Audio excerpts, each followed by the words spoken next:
Magandang araw sa lahat ng nakikinig sa channel na ito at mapagpalang araw sa ating butihing narrator. Ako nga po pala si Enrico, naninirahan dito sa lalawigan ng Samar. Proud ako na isa ako sa masusugid ninyong tagapakinig dito sa baryo namin, Sir Chris. At lahat ng mga kwentong ibinabahagi ng inyong sender ay pinapakinggan ko habang abala sa ginagawang trabaho kasama ang aking binatang anak. Dahil sa pagkahilig naming mag-amang makinig ng mga katatakutan at kababalaghan, ay kinumbinsi ako ng aking anak na ibahagi sa inyo ang karanasan ko at ng kanyang inang si Roxanne. Taong 1990, naligaw kami ng asawa kong si Roxanne sa isang liblib na baryo sa Samar. Kasalukuyan kasi naming hinahanap ang bahay ng tiyuhin kong albularyo. Napagpasyahan naming bumisitang mag-asawa, gawa ng ilang taon nang hindi nakakadalaw sa bahay ng aking ama, si Tiyo Erming. Natandaan ko naman ang lugar kung saan nakatira ang tiyuhin ko.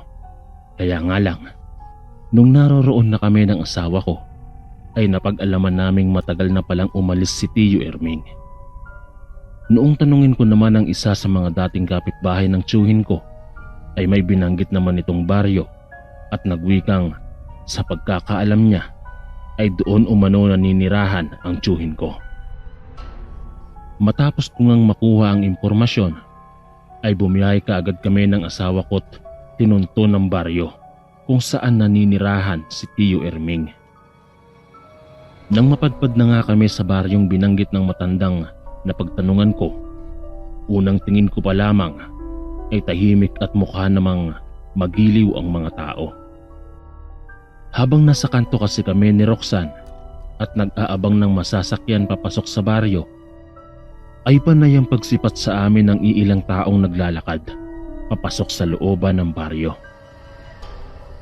Sigurado ka bang ito ang baryong tinirahan ng tiyuhin mong albularyo?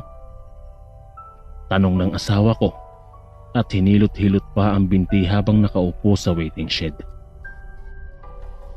Yun yung binanggit sa atin ng matanda eh. Kaya malamang dito nga nakatira si Tiyo Erming. Tugon ko at bahagyang sinipat-sipat ang looban ng baryo. Umuwi na lang kaya tayo. Sa susunod na lang natin bisitahin ng tiyuhin mo. Medyo hindi kasi maganda ang pakiramdam ko dito eh. Suwestyon ni Roxanne sa akin. Ano ka ba mahal? Nandito na tayo eh. Hanapin na natin yung bahay niya. Kalahating araw tayong bumiyahe para lang mabisita natin si Tiyo Erming. Tapos mag-aaya ka na kagad umuwi. Tugon ko sa kanya. Sinabi ko sa kanyang magpahinga na muna kami bago namin hanapin ang bahay ni Tiyo Erming. Pasado 4:00 ng hapon pa lang naman ang mga oras na yon. Kaya't ayos lang. Ipagtanong-tanong na lamang namin sa mga tao sa looban ng baryo kung saan ang tirahan ng tiyuhin ko para mas mabilis naming mahanap mamaya ang bahay nito. Habang nakaupo kami, ay napapansin kong iilan lamang ang mga sasakyang dumaraan at sa tuwing may sasakyang dadaan ay hinihintuan kami at pilit na pinapasakay. Tumatanggi naman kaming mag-asawa. Sinabihan kami ng mga iyong umalis na doon bago magtakip silim. Nagtataka ako at hindi maintindihan kung bakit nasabi yon ng mga dumadaang tricycle o habal-habal na motor sa aming mag-asawa. Napapansin ko ring ang ibang sasakyan naman na dumadaan ay tila ba may kinakatakutan ng mga ito. Malayo pa lang kasi sa kinaroroonan namin ay humaharurot na ang mga yon. Bakit kaya ganyan ang mga ikinikilos na mga dumadaan dito? Parang takot na takot sila. Kunot noong tanong ng asawa ko nang may pagtataka. Hindi ko alam. Huwag mo na lang pansinin ang mga yan. Maya-maya, pag nakapagpahinga ka na, hanapin na natin ang bahay ni Chong ha. Wika ko sa kanya. Tumango naman ang asawa ko at muling hinilot ng bahagya ang binti niya. Sumakit daw kasi yun sa kakalakad namin kanina noong pinuntahan namin ang bahay ni Tiyo Erming sa dating tirahan nito. Makaraan lamang ang ilang sandali ay may lumapit na matandang babae sa amin. Inalok kami nito ng tubig dahil mukhang pagod na pagod umano kaming dalawa ng asawa ko. Maraming salamat po, Manang.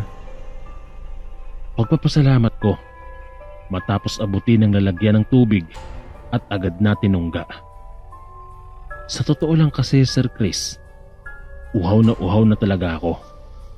Tiniis ko lang dahil nagmamadali nga kaming bumiyahe ng asawa ko kanina. Para bago magdilim ay mahanap na namin ang tirahan ni Tio Erming. Naisip ko kasing doon na lamang ako iinom ng tubig. Matapos ko ngang uminom ay naibsa ng uhaw na nararamdaman ko. Samantalang ang asawa ko naman ay mariing tumanggi dahil hindi pa naman daw siya nauuhaw. Saan ba ang punta niyo? At mukhang bagong salta yata kayo rito. Tanong ng matanda sa amin. Dyan lang po sa looban. Bibisitahin lang po namin yung tsuhin ko. Tugon ko. Magsasalita pa sana ang matanda nang sa may biglang sumigaw na lalaki at para bang pinapagalitan nito ang ali. Hoy tanda! Anong ginagawa mo rito ha? Umalis ka rito bago pa kita ipakaladkad sa mga alaga kong aso. Pabulyaw na sigaw ng lalaki.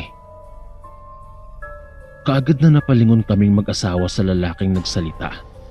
At nung tingnan nga namin yon, ay nakita kong dinuduro-duro ng lalaki ang matanda habang nagmamadaling maglakad papalapit. Agara namang nagmamadaling maglakad palayo ang matandang babaeng nagbigay sa amin ng tubig at para bang natataranta yon. Nang makalapit na sa amin ang lalaki, ay humingi siya ng paumanhin. Dahil ayon pa sa kanya, ay baliw umano ang matandang nakausap namin. Bahagya pa akong napaduwal. Sa isiping, baka marumi ang tubig na binigay ng matanda sa akin. Sa isip-isip ko pa, bakit uminom ako kaagad ng tubig na binigay ng matanda? Bakit hindi man lang ako nagdalawang isip na baka mamaya ay marumi yun o kaya naman ay may lason? Nako, kung nagkataon palang may lason ng tubig na binigay ng matanda, paniguradong bumulagta na ako. Sambit ko pa sa aking isipan. Nakangiting tinanong kami ng lalaki kung ano ang kailangan namin at bakit napadpad sa baryo nila. Sinabi ko naman ang dahilan kung bakit kami naroroon. Kako, bibisitahin namin ang bahay ng tiyuhin kong albularyo.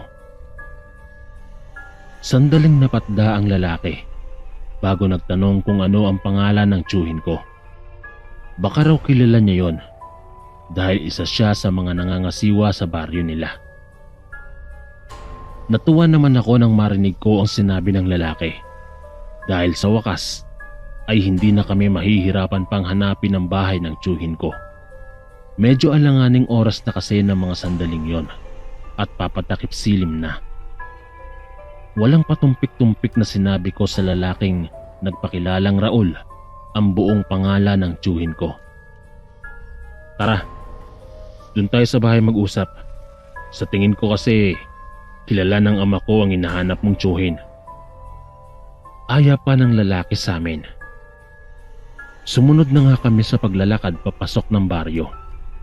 Habang naglalakad na nga kami papasok, ay nakikita ko kung paano kami tingnan ng mga tao sa kani-kanilang bakuran. Parang mga ignorante ang mga ito at ngayon pa lamang nakakita ng dayo. Makaraan lamang ang ilang minutong lakaran ay nanlaki ang mga mata ko. Nang sa walang ano-ano, may nakita akong isang matandang lalaki na nakaupo sa loob ng bakuran nito at abala sa pagngat-ngat ng hilaw na karne. Nakangisi pa ito habang nakatingin sa amin at kakaiba ang mga titig na ipinukol sa amin. Hindi na maganda ang pakiramdam ko at maging ang presensya sa buong paligid ay parang dahan-dahan na iyong nag-iiba. Biglang umalinsangan na ang buong paligid at umalingasaw ang napakabahong amoy. Naramdaman kong marahan nang naglakad ang asawa ko at mahigpit ang pagkakahawak sa kamay ko. Nung tingnan ko siya, ay nababanaag ko sa mga mata niyang para bang nag-aaya na siyang lumabas ng baryo at huwag na kaming tumuloy pa. Noong balingan ko naman ang mga taong nakasilip sa kani-kanilang bahay, ay kakaiba na ang mga titig na ipinupukol nila sa amin. Kung kanina ay ignoranting tingnan pa ang mga yon, ngayon naman ay parang asong anumang sandali ay nakahanda lumapa ng kaaway ang mga yon. May mga bahid ng dugo rin akong nakikita sa bakuran at may mga nakasabit pang bungo ng hayop. Patong-patong na ang kabang nararamdaman ko. Kaya naman naglakas loob na akong magsalita at sinabihan ng lalaking lalabas na kami ng baryo. At sa susunod na lang kami babalik. Nakalimutan ko kasing susunduin pala kami ng tiyuhin ko. Hindi pa man nakasagot ang lalaki at hinila ko na ang asawa ko at dagli-dagling naglakad na kami palabas ng baryo. Halos lakad takbo na ang ginagawa namin ng asawa ko. Nang marinig kong sumigaw ang lalaki, naharangan umano kami at huwag palalabasin sa teritoryo nila. Habang tumatakbo nga kami, ay nakita ko sa gilid ng mga mata kong may mga asong nagbabaga ang mga mata. Walang tigil sa paglalaway at umaangil sa bawat bahay na madadaanan namin. "Dalian mo, mahal!" Kabadong utos ko sa asawa kong dalian niyang maglakad dahil nakakaladkad ko siya. Nang malapit na kami sa kanto, ay nakita ko ang matandang babaeng nag-abot ng tubig sa amin kanina. May hawak siyang buntot ng pagi habang sinisigawan kami nitong magmadali na. Nakahinga ako ng maluwag nang tuluyan na kaming makalapit sa matanda. Nung lingunin ko nga ang pinanggalingan namin, ay laking gulat at takot ko nang makita kong tila ba mga dambuhalang asong nakakapangilabot pagmasdan ang walang tigil sa pag-angil habang nakatingin sa amin. Akala niyong mga aswang kayong may mabibiktima na naman kayong inosenteng tao, ano? Sige, subukan niyo lang lumabas dyan sa teritoryo niyo at magkakaalaman tayo. Sigaw ng matanda at paulit-ulit na hinahampas ang buntot ng pagi sa kawalan. Sa tuwing hinahampas niya iyon, ay umaatungal naman ang mga yon na para bang nasasaktan. Nakarinig din kami ng huni ng wakwak at malakas na pagpagaspas ng mga pakpak at parang nagpapalipat-lipat iyon sa naglalakihang puno. Dinala na nga kami ng matandang nagpakilalang si Capo Rencia sa bahay niyang nasa Karatig Sitio.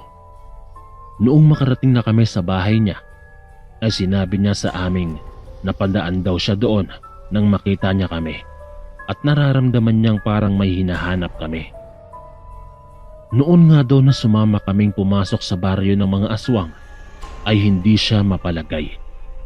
Kaya ang ginawa niya ay nagbabaka sakali siyang mag-abang sa labasan upang sa ganoon kung makalabas man kami ng buhay ay matutulungan niya kami. Hindi nga siya nagkamali.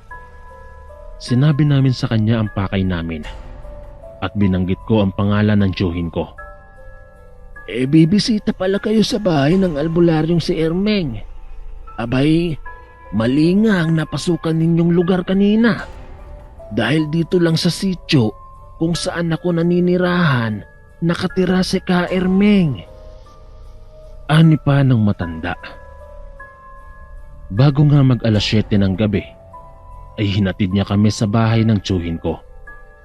Nagulat naman si Tiyo Ermeng dahil sa biglaang pagbisita naming mag-asawa. Bago umalis sa matandang manggagamot, ay nagpasalamat kami sa kanya dahil kung hindi sa kanya, ay baka napahamak na kami ng asawa ko. Nanatili pa kami ng ilang araw sa bahay ng tiyuhin kong albularyo, Sir Chris, dahil ginamot kami ni Tiyo Ermeng sapagkat namarkahan kaming mag-asawa. Hindi naman nagtagal ay tagumpay namang naalis ng albularyo ang marka ng aswang. Dito na lamang po ang aking kwento, Sir Chris. Maraming salamat po.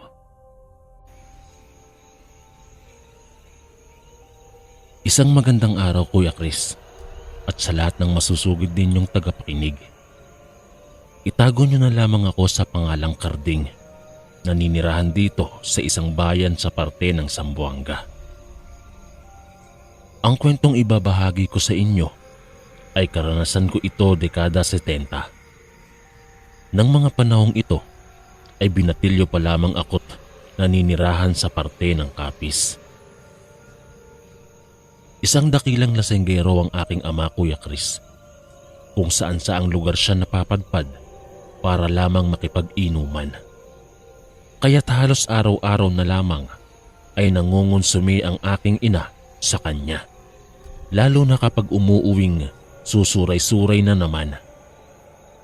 Halos hindi na nga matigil-tigil sa paglilitanya ang aking ina sa tuwing umuuwing lasing si tatay. Kaya naman kapag nasa ganoong estilo na si Nanay, Kuya Chris, ay lumalabas na ako ng bahay at pumupunta sa mga kaibigan ko. Alam ko kasing ilang oras na namang magtatatalak si Nanay at paniguradong kung sino man sa mga anak niya ang makikita sa oras na hindi pa humupa ang init ng ulo niya, tiyak na iyon ang mapagbabalingan niya ng galit. Lalong-lalo na kapag bumagsak na si tatay sa kalasingan at mahimbing na ang pagkakatulog. Minsan pa nga ay nakakatulog na si tatay sa gilid ng kalsada dahil sa sobrang kalasingan. O kung minsan naman, kapag hindi na nabubuksan ni Nanay ng bahay. Dahil madaling araw na umuuwi at lasing na lasing ay sa tabi ng kulungan ng aso ito nakakatulog. Kapag nasa ganoong sitwasyon na aabutan ng aking ina ang aking ama, ay binubuhusan niya ito ng tubig para magising. Sa totoo lang, Kuya Chris, ang kinabiliban ko lang sa aking ama at iniidolo ko dahil sa kahit anong galit at pamamahiya pati na rin pambubugbog ang gawin ng aking ina sa kanya, ay hindi niya ito pinapatulan. Ni minsan ay hindi ko pa siya nakitang sinaktan ng aking ina o kaya na may pinitik o kinurot man lang. Sumasagot si tatay pero hindi siya nagmumura o minumura ang aking ina. Maging kami man ay hindi rin namin naranasang mapalo ni tatay. Ang palagi niya kasing ipinapaalala sa aming magkakapatid noon, hinding-hindi niya ipaparanas sa amin ang ginagawang pagmamaltrato sa kanya ng kanyang ama noong kabataan niya pa. Dahil alam niya kung gaano kasakit ang mabugbog na halos kulang na lang ay patayin siya ng kanyang ama para lamang makontento ito sa ginagawang pambubugbog sa kanilang magkakapatid noon. Yun nga lang, ang hindi niya lang talaga maiwasan ay yung paglalasing. Pero ayon pa sa kanya, mas mabuti na iyon kaysa manakit ng mga anak at asawa. Di bali nang magpakalasing siya araw-araw, wag lamang siyang manakit ng pamilya.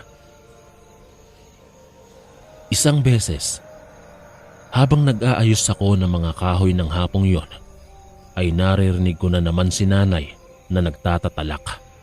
Pinapagalitan niya na naman si tatay dahil bis na naman ito at mukhang may lakad na naman. Hindi nga ako nagkamali, Kuya Chris, dahil noong sumilip ako sa loob ng bahay ay narinig kong sinabi ni tatay na sasama siya sa kumpare niyang pupunta sa Karatig Baryo dahil may inuman daw na gaganapin ng kaibigan ng kanyang kumpare. Di puga ka, Ilyong. Sige, kung aalis ka ngayon, mas mabuti pang lumayas ka na lang at huwag ka na magpapakita pa sa akin. Dahil talagang bobombahin kitang lalaki ka sa oras na makita kita. Galit na wika ni Nanay kay tatay. Dinuro-duro pa ni Nanay ng bitbit niyang sandok si tatay at aakmang papaluin sa ulo. Ano ka ba naman, Luming? Minsanan na nga lang ako mag-iinom. Pagbabawalan mo pa ba? Ngingising-ngising saad ng aking ama. Minsan lang? Kung sapakin ko kaya yung mukha mo nang sa ganon ay malaman mo kung ano yung sinasabi mong minsan. Nanggigigil na saad ni Nanay. at halatang nagpipigil lamang sa galit. Ngumisi naman si tatay at sinabihan si nanay na mamaya na raw siya nito pagalitan dahil nagmamadali na siya at hinihintay na siya ng kanyang kumpare. Kahit anong pigil nga at pagtatatalak ni nanay ay wala na siyang nagawa pa dahil hindi naman nakikinig sa kanya si tatay. Hanggang sa pagsisigaw at galit na lamang ang tanging nagagawa ni nanay. Noong makita nga ako ng aking ina, ay pinandilatan niya ako ng mga mata at sinabihang, ano pa ang tinatanga-tanga ko umano? Kumilos na ako at tapusin ko na ang ginagawa ko dahil magluluto pa siya. Para hindi mabaling sa akin ang inis na naramdaman ng aking ina, bumalik ako sa labas ng bahay at inayos na ang mga panggatong. Noong inilalagay ko nga ang mga panggatong sa kusina, ay panay pa ang pagdadabog ni nanay habang nagluluto. Hindi ko na lamang pinapansin ito dahil baka mamaya ay mapagalitan pa ako. Nang matapos na nga ako sa paglalagay ng mga panggatong, ay tumulong na rin ako sa kusina para maibsan ang inis na nararamdaman ng aking ina. Sa paglipas ng mga oras at sumapit na ang gabi, pasado 7:00 pa lamang ng mga oras na iyon nang nag-aya na si nanay na kumain. Habang kumakain, ay sinabi niya sa aking samahan ko daw siyang sunduin si tatay mamayang 8:00 sa kabilang baryo. Hindi raw kasi siya mapalagay dahil sa mga balibalitang may mga nilalang na namiminsala sa mga karatig lugar. Baka mamaya ay matsyempuhan pa si tatay habang naglalakad pa uwi. Alam mo naman yung ama mong yan, kapag nakaramdam na ng antok at hindi na kayang maglakad pa uwi kung saan-saan na natutulog, kahit sa gitna pa ng kabuntukan yan. Wika pa ng aking ina. Tiningnan ko ang aking ina at tumango. Sa pagdaan ng mga sandali at natapos na akong kumain, ay ang mga kapatid kong babae na ang nagligpit ng pinagkainan. Ako naman ay pumasok na sa silid namin para kumuha ng damit pamalit. Matapos kong magpalit ng damit, ay lumabas muna ako ng bahay para magpahangin. Maalinsangan kasi ng gabing yon na parabang uulan. Samantalang si nanay naman ay nakita kong kasalukuyang nagtutupi ng damit sa mahabang upuan. Kardeng, huwag kang aalis ha. Aalis tayo mamaya. Tawag sa akin ng aking ina at sinilip pa talaga ako sa pintuan. Opo, Nay. Hindi po ako aalis. Magpapahangin lang ako dito sa labas. Tugon ko sa kanya. Muli niya nang ipinagpatuloy ang pagtutupi ng damit. Makaraan naman ng ilang minuto ay napawi na ang ulap sa kalangitan at sumilay na ang bilog na buwan. Kaya naman lumiwanag na ang buong paligid dahil sa sinag ng buwan. Naisip kong tamang-tama, hindi na kami magbibit-bit pa ng flashlight dahil maliwanag na ang daanan. Sa pagpatak ng 8:00 ay umalis na kami ni nanay. May bitbit na isang dipang kahoy ang aking ina. Pamalo niya raw yon sa mga asong haharang-harang sa daanan. Nang nasa kalagitnaan na kami ng paglalakad at nasa parting liblib na lugar na at wala ng mga kabahayan, saglit kaming natigilan ni nanay. Papatawid na sana kami ng sapa ng mga oras na yon para makatawid na sa karatig baryo kung saan nag-iinom si tatay kasama ang kanyang kumpare. Sa kadahilan ng nakarinig kami ng mga mahihinang pag-angil at parang mga hayop na nag-aagawan ng makakain. Nakalanghap din kami ng napakabahong amoy na animoy amoy imburnal at kakaiba ang simoy ng hanging dumadampi sa balat namin. Sinenyasan ako ng aking inang magdahan-dahan sa paglalakad. Sabay itinuro niya ang nasa unahan. Binulungan niya akong marahan kaming pumunta sa dako roon dahil may nasisipat siyang gumagalaw-galaw. Hindi niya lang daw mawari kung ano yon dahil medyo malabo ang kinaroroonan noon. Ingat na nga akong sumunod sa aking ina sa paglalakad, papalapit sa sinasabi niyang natatanaw niya. Noon ngang medyo makalapit na kami, ay gayon na lamang ang gulat at hilakbot na nararamdaman ko, Kuya Chris. Sa kadahilan ng nakita ko ang 5 kataong walang pang itaas na kasuotan at nanlilimahid sa langis. Habang walang sawang pinagpepiestahan nila ang kalabaw na nakahandusay sa lupa. Halos masuka na ako nang makita kong sunod-sunod na hinatak nila ang lamang loob ng hayop at walang sawang nilantakan. Tumitingala pa sa buwan ng mga yon habang ginunguya ang karning hilaw. Napatakip naman sa bibig ang aking ina nang biglang tumingin sa gawin namin ng isa sa mga yon. Mga aswang! Mga aswang! Mahinang sambit ni nanay. Nanlaki ang mga matakot. Takot na takot at kilabot ang nararamdaman nang makita kong nagbabaga ang mga mata nito at halos maligo na sa pulang likido ang muka. Umalis na tayo rito bago pa tayo mapansin ng mga aswang na yan. Bulong ni nanay at dahan-dahan na nga kaming bumalik sa daraanan. Binitawan niya naman ang bitbit na pamalo. Kahit na takot na ako noon, Kuya Chris, ay hindi ako nagpatinag. Tinapangan ko na lamang ang sarili. Gawa ng kami lamang ng aking ina ang magkasama. At kahit na anong gawin naming pagsisigaw para humingi ng tulong sa oras na habulin kami, ay walang makakarinig.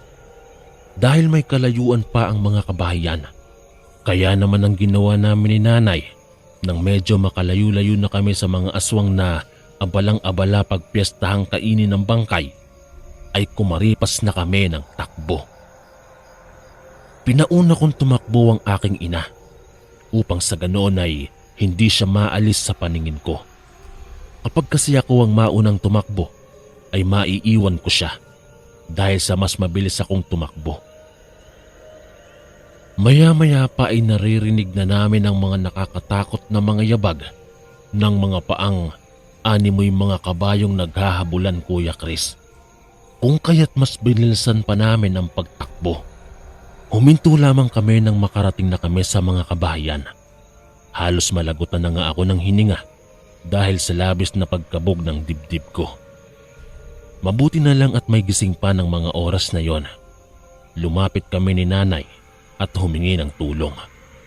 Pinapasok naman kami at pinainom ng tubig para huminahon. Tsaka pa lamang kami tinanong kung ano ang nangyari sa amin. Bakit kami tumatakbo at parang hinahabol ng multo? Sinabi naman ni nanay ang lahat-lahat. Matapos niya ngang sabihin yon, ay napapailing na lamang ang matandang tumulong at hindi na nagsalita pa. Matapos naming kumalma, ay hinatid na kami ng matanda pa uwi sa bahay. Bago umalis sa matandang si Mang Paeng, matapos kaming ihatid ni nanay, ay pinayuhan niya kaming wag nang bumalik pa sa lugar kung saan namin nakita ang mga nilalang. Sunod-sunod namang tumango si nanay at nagpasalamat sa matanda. Mabuti na lamang din talaga, Kuya Chris, ay umaga na natapos ang inuman nila tatay. Kaya't tirik na ang araw nang makauwi ito.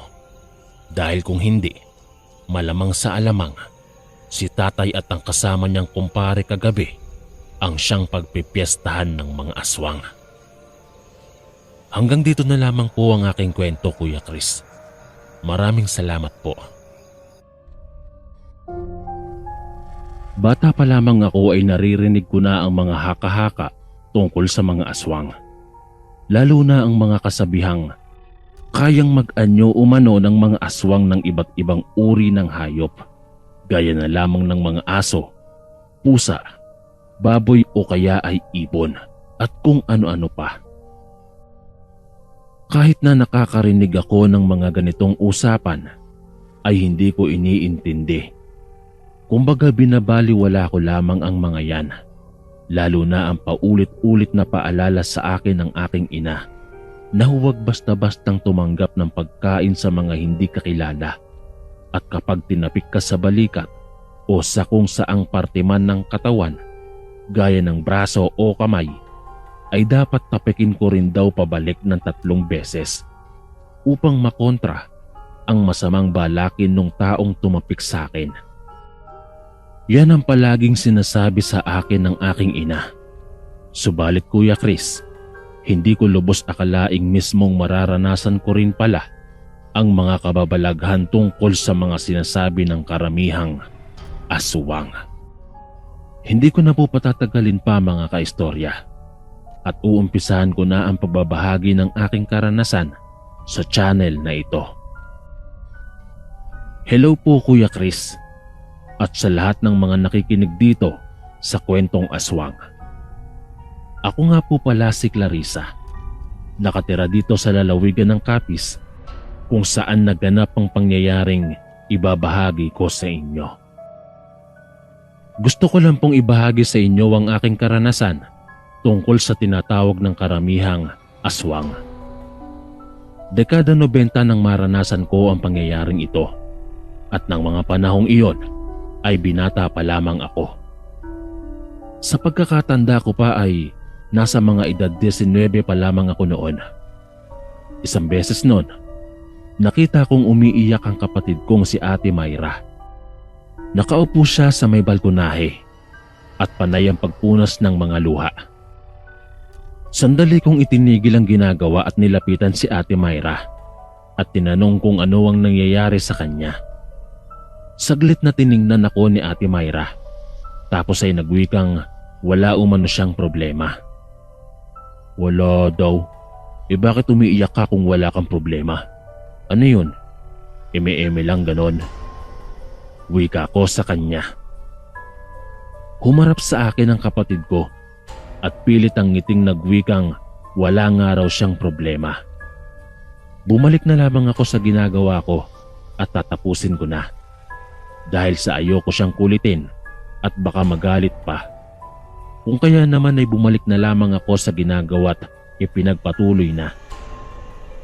Sa paglipas ng mga araw Kuya Chris, ay nagulantang na lamang ako ng isang hapon. Pagka-uwi ko galing sa trabaho, ay nadatnan kong nagkagulo na sa bahay.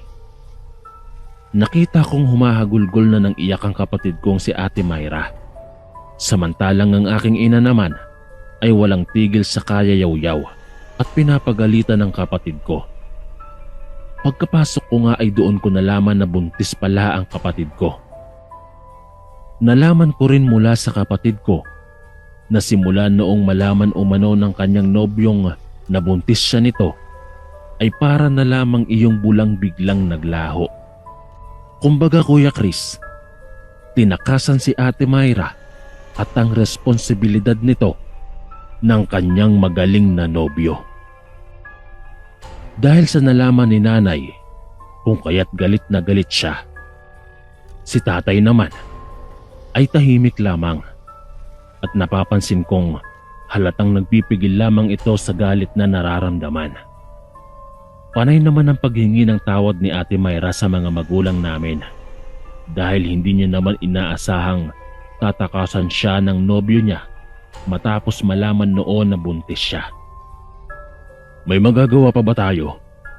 Mas mainam pang tanggapin na lang natin ang nangyari. Wag na wag lang talagang magpapakita sa akin ng lalaking yan dahil hindi ko alam kung ano ang magagawa ko sa kanya. Galit na wika ng aming ama. Dahil nga sa nangyari Kuya Chris, ay minabuting tanggapin na lamang ng mga magulang namin ang nangyari sa kapatid ko. Ayaw nilang bigyan pa ito ng karagdagang problema dahil baka mamaya ay maisipan pa umano nitong magpakamatay. Isang araw nga, nakita ko si Ate Mayra mula sa balkonahe.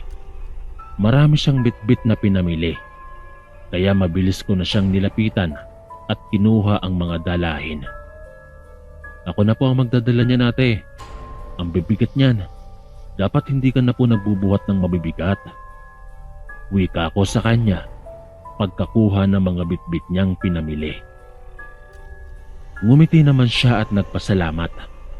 Noong papasok na sana kami sa loob ng bahay, ay nakita kong napangiwi ang kapatid ko at napahawak sa tiyan. Tinanong ko siya kung ayos lang ba siya. Masama ba ang pakiramdam niya? Sunod-sunod siyang umiling at nagwikang walang masakit sa kanya. Sigurado ka? Pag-aalalang tanong ko sa kanya. Oo, ayos lang talaga ako. Magpapahinga lang ako. Tugon niya at nagpatiuna ng pumasok. Agaran akong sumunod sa kanya papasok sa bahay at dumiretso ako sa kusina at inilapag sa mesa ang mga pinamili niya. Maya-maya pa, noong matapos ko nang mailapag lahat ng mga pinamili ni Ate Myra, napansin kong parang nag-iiba na ang ekspresyon ng kanyang muka.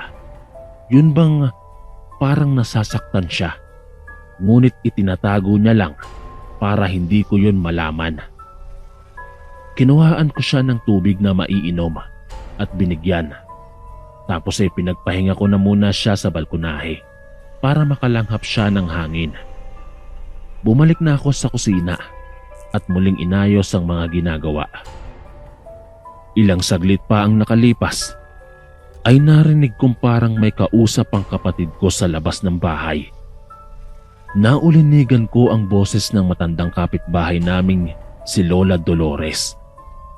Bagong lipat lamang siya sa bahay ni na Aling Inday. Sa pagkakaalam ko, ay tiyahin ni Aling Inday si Lola Dolores at mga nasa edad 80 na yata ang matanda o 70 mahigit. Base na rin sa kilos nito. Purong puti na kasi ang mga buhok at medyo kuba na kung maglakad. Kulubot na rin ang mukha at medyo may kabagalan na maglakad. Simula nang dumating sa lugar namin ng matanda, ay sunod-sunod na ang mga kababalaghang nangyayari. May mga gabing walang tigil sa pag-aalulong ang mga aso ng kapitbahay namin at para bang may kinakatakutan ang mga ito. Kung minsan naman ay nakakarinig kami ng huni ng wakwak at ang sabi-sabi pa ng mga iilan sa kapitbahay namin. May nakita raw silang napakalaking ibong dumapo sa bahay ni Aling Inday. Kaya naging usap-usapan na sa lugar naming aswang ang tiyahin ni Aling Inday. Dahil ito lang naman ang bagong salta sa lugar namin. Medyo naalarma ako nang maalala ko ang usap-usapang aswang si Lola Dolores. Naisip ko kasing baka mamaya ay mapaano ang kapatid ko. Nagmamadali ko nang tinapos ang ginagawa at lumabas na ng bahay para puntahan sa balkonahe ang kapatid ko. Noong makalapit na ako sa balkonahe ay wala nang kausap si Ate Myra. Tinanong ko siya kung sino ang kausap niya kanina para kasing may naririnig akong boses matanda. Sinabi niya sa aking kausap niya kanina si Lola Dolores. Kaya lang ay umalis din kaagad yon. May itinanong lang sa kanya ang matanda kanina. Ganun po ba? Maiksing wika ko. Sa paglipas ng mga araw, ay nakakaramdam na kami ng gabi-gabing may umaali-aligid sa labas ng bahay namin. Sa tuwing tinitingnan naman ni tatay kung ano ang umaali-aligid, ay wala naman siyang nakikita. Kaya tinahayaan na lamang niya yon. Dahil baka mamaya ay mga hayop lamang yon. Gaya ng pusa na nanginginain lamang ng mga tapon-tapong pagkain sa likuran ng bahay namin. Isang beses, kasalukuyang kausap ko ang mga kaibigan ko sa tawid lamang ng kalsada at nakaharap sa bahay namin. Nang mapansin ko ang matandang si Lola Dolores na nagpapabalik-balik at kapag natatapat na ito sa bahay namin ay hihinto ito't titingin-tingin sa bahay namin na para bang sinisilip nito mula sa hindi kalayuan kung may tao ba sa loob. Teka, ano kaya ang kailangan ng matanda? Kanina pa siya nagpapabalik-balik dyan ah. Sambit ko sa isipan. Hindi naman kalaunan ay tuluyan nang umalis ang matanda kaya't inakala kong baka may kailangan lang talaga siya. Kinagabihan, matapos naming maghapunan, ay kasalukuyang nagpapaantok na ako. Nang sa walang ano-ano'y bigla na lamang sumigaw ng malakas ang kapatid ko.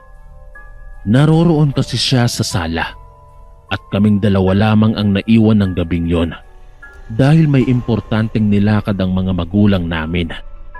Kung kaya't napatakbo ako ng mabilis patungo sa sala dahil sa labis na pag-aalala. Saktong pagpunta ko sa sala ay kitang-kita ko ang wangis ng matandang babaeng nakadungaw sa bintana namin at pilit na ipinagkakasya ang katawan. Nanlilisik ang mga mata nito at walang humpay ang pagtulo ng laway na akala mo'y nakagat ng aso at nagkarabis. Kaagad kong kinuha sa gilid ng pintuan ng kwarto ang 2x2 na kahoy at walang pag-aalinlangang hinambalos ko ang matanda.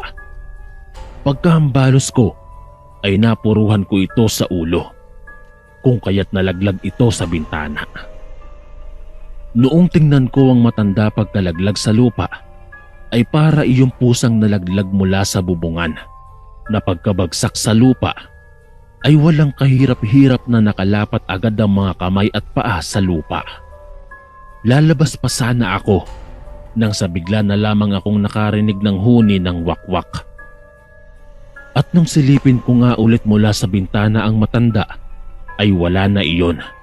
Sa halip ay isang malaking ibon ang nakita kong lumipad pa itaas habang humuhuni ng wakwak. Mabilis kong isinarado ng maigi ang bintana at naglagay kami ng mga asin sa bawat gilid. Nagtabi na rin ako ng bawang at baka mamaya ay balikan pa kami ng aswang. Sinabi ko naman sa kapatid kong ipanatag niya na ang kanyang kalooban at ako na ang bahalang magbantay sa kanya. Napansin ko kasing walang tigil sa pangangatog ng mga tuhod ni Ate Mayra. Binigyan ko siya ng tubig inumin para kumalma. Sa paglipas ng mga oras ay hindi ko na narinig pa ang huni ng wakwak hanggang sa sumapit na ang umaga. Tsaka pa lamang ako nakatulog noong sumikat na ang haring araw. Nang magising naman ako kinahapunan, ay nabalitaan kong wala na sa bahay nila Aling Inday si Lola Dolores. Umalis daw iyon kaagad kaninang umaga at nagmamadali habang may nakatabong na sarong sa muka. Doon nga ay malakas ang kutob kong siya talaga ang aswang na umakyat sa bintana kagabi. Simula nang mawala ang matandang kapitbahay naming aswang, Kuya Chris, ay wala nang gumagambalang nilalang. Dito ko na po tatapusin ang aking kwento. Maraming salamat po. Mapagpalang araw po sa inyong lahat, Sir Chris. Tawagin niyo na lang po ako sa pangalang Ramona. Edad 49 na at nakatira dito sa Caloocan City. Nais ko lang pong ibahagi sa inyo ang aking karanasan noong minsang magbakasyon kami ng aking ina sa probinsya nila sa liblib na baryo sa lalawigan ng Iloilo. Nagganap ang pangyayaring ito taong 1988. Ang edad ko po noon ay 15 taon pa lang. Noong mga panahong yon ay aalis ang aking ama patungong ibang bansa. Kung kaya magbabakasyon muna kami ng ilang buwan ng aking ina sa kanilang probinsya upang doon niya ipanganak ang aking kapatid na sumunod sa akin. Buntis po kasi ng 6 na buwan ng aking ina na mga panahong yon, Sir Chris. At dahil sa aalis nga patungong ibang bansa ang aking ama, kaya wala akong makakasamang mag-aasikaso sa aking ina kapag dumating na ang araw ng kanyang kapanganakan. Makalipas ang ilang araw, ay dumating na kami sa probinsya ng mga magulang ng aking ina. Unang tingin ko pa lang sa kanilang probinsya, Sir Chris, Masasabi ko po talagang liblib na yon. Sa kadahilan ng puro mga nagtataasang puno at talahiban na ang nakikita ko sa buong paligid. At sa gilid naman ng bahay ni Lola Carolina ay taniman ng mga sitaw at iba pang mga gulay. Masasanay ka din dito, anak. Isa pa, hindi ka naman malulungkot dito dahil nandyan naman ang mga pinsan mo. Wika ng aking ina. Siguro ay nahahalata nitong nalulungkot ako.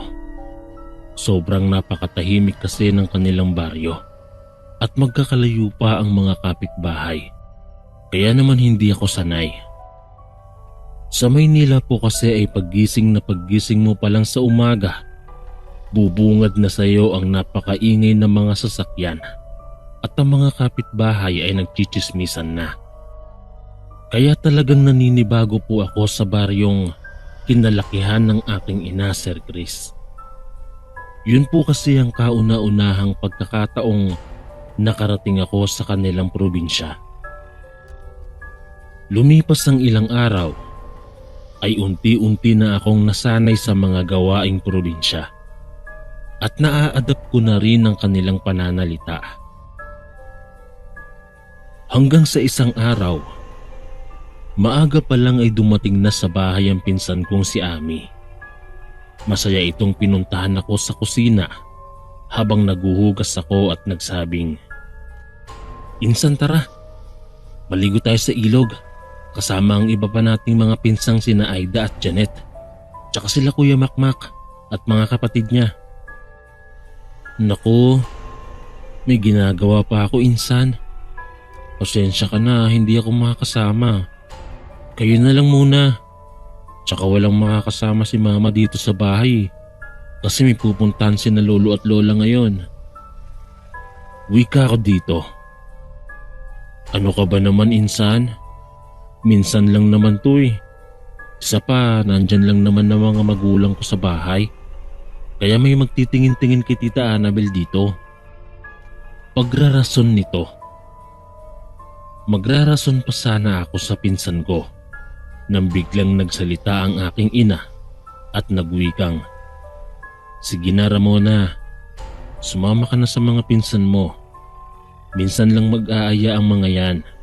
Sayang naman kung hindi mo pagbibigyan. Tsaka wala ka naman ang gagawin dito sa bahay."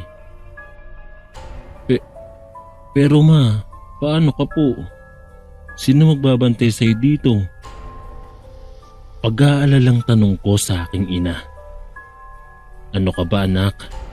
Huwag mo na akong alalahanin. Nandyan naman ang mga kapatid ko sa kabilang bahay. Doon na lang muna ako mamamalagi hanggat wala pa ang lolo't lola mo." Tugon naman nito. Natuwa naman ako sa sinabi ng aking ina. Kaya mabilis ko nang tinapos ang paghuhugas at nagpaalam na kaagad ako sa aking ina na aalis na kami ng aking mga pinsan. Makalipas ang halos kalahating oras na paglalakad namin, ay tuluyan na kaming nakarating sa ilog na siyang pagpapaliguan namin. May mga mangilan-ngilan nang naliligo ng mga sandaling yon, Sir Chris. Kung kaya naghanap na kami ng aming mapepestuhan at paglalagyan ng aming mga gamit na bitbit at pagkain. Tapos ay lumusong na kami sa tubig. Habang naliligo ako kasama ang mga pinsan ko, ay may napansin akong matandang babae sa hindi kalayuan. Matalim itong nakatitig sa pwesto namin. Kaya palihim kong kinalabit si Janet sa tagiliran at nagtanong. Sabay nginuso ko ang matanda. "Insan, kilala mo ba yung matandang nakatayo malapit sa malaking puno sa daanan? Kanina pa kasi masama akong makatingin sa atin eh." Agad namang tinignan nito ng pinsan ko at nagwikang, yan ba? Si Manang Linda yan. Mag-iingat ka dyan. Kilalang aswang yan dito sa baryo natin. Tsaka malakas mang usog yung matandang yan. Kaya huwag kang lumapit sa kanya." "Aswang? Totoo ba yun? Parang sa libro ko lang nababasa yung mga aswang-aswang na yan eh. Tugon ko dito. Oo, totoo yun. Di mo pa nararanasan no? Wala kasi yan sa Maynila eh. Nasa liblib na lugar lang nakatira ang mga aswang. Kaya kung ako sa'yo, mag-iingat ka palagi. Lalo na't buntis ang nanay mo. Nako, lapitin ng mga aswang ang mga buntis na babae. Pananakot nito sabay tawa. Natawa na lang din ako sa sinabi ng pinsan ko, Sir Chris. Pero hindi talaga mawala sa isipan ko ang sinabi niya. At kinikilabutan ako sa tuwing napapatingin ako sa matandang babae. Pagsapit ng 3:00 ng hapon, nag-aya nang umuwi ang pinsan naming si Kuya Makmak. Dahil baka maabutan pa raw kami ng dilim sa daanan. Agad naman kaming nagligpit ng mga gamit at pagkatapos ay nagsimula ng maglakad pa uwi. Kinagabihan, habang naghahapunan kami ng aking ina, kasama sina lolo at lola, bigla na lang akong nakarinig ng mahinang kaluskos sa gilid ng dingding, malapit sa may kusina. Kaya napatingin ako sa dingding kung saan nanggagaling ang kaluskos.